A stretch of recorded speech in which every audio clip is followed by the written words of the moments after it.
Hi, my name is Dr. Keith Baar. I'm a professor at the University of California, Davis. And over the last 20 years, I've been trying to understand how muscle grows bigger and stronger. As a result of the research that we've done, a lot of different changes to how you even exercise today exist. Things like the use of amino acids are based off of some of the early work that myself and some of my colleagues did. Those things we think are about to change dramatically, because even though amino acids have this incredible effect of 20% greater muscle mass gains than if you don't take them, what we've found is something that gives us 80 to 100% more gains than if you don't take it. It's at least fourfold better than amino acids. Amino acids, everybody in the strength industry knows. Everybody takes their amino acids. Everybody has protein. We know exactly how much protein.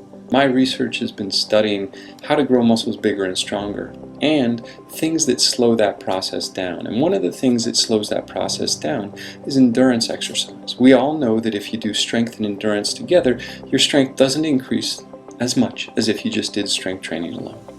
And what we've been looking at for the past about 5 or 6 years is molecules within your muscles, within your body, that can apply the brakes to your muscle growth. And we've discovered a couple of them. One of the early ones that we discovered was a protein called AMP kinase. And we had looked at AMP kinase and its ability to slow muscle hypertrophy. It looks promising, but it's not promising as something that we can target. Recently, however, in the last 1.5 to 2 years, we've discovered a different protein that is activated by endurance exercise. It's activated by starvation. And what it does is it slows muscle growth. And we know that because when we take an animal and we get rid of that protein, the muscle grows twice as much. When we give an inhibitor that blocks that protein, the muscle grows 80% more than if we hadn't given that. And so what we've discovered is this molecular brake that slows down your muscle growth, especially when you do endurance exercise or when you're calorically restricted. Two things that we know slow muscle growth.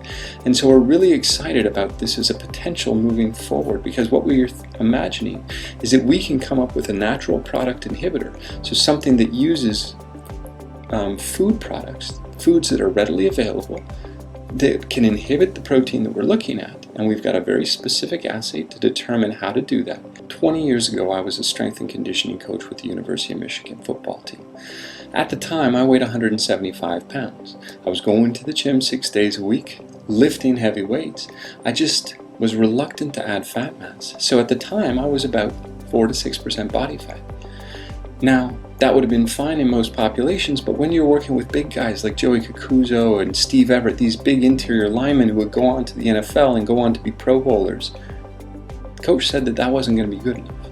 And he was quite blunt with me, and he said that if I didn't gain muscle mass, if I didn't get bigger and stronger, he was going to fire me. And you can imagine that this is going to be really popular with high-level athletes, but also with everybody who is taking amino acid supplementation, people who want to improve their muscle mass, even older people who want to be able to maintain their muscle mass, to maintain their activity over time, but are finding it really difficult because of these changes that occur with aging.